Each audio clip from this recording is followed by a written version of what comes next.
Hello guys, this is Rom Tips. Today I show you how to know if someone blocked you on Viber. Subscribe and give me a like if this video helps you because feedback helps me.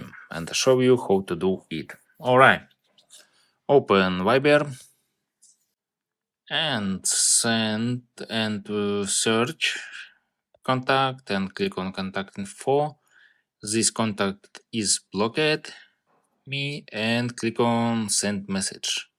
Alright, like is blocked. Alright, cancel. Click on back. How to check blocked your number. Alright. And click on calls. And click on right corner. Alright. And you must correctly write the number of your contact that you want to check. If this contact is not found, but you know that is in Viber, it means that you have been blocked.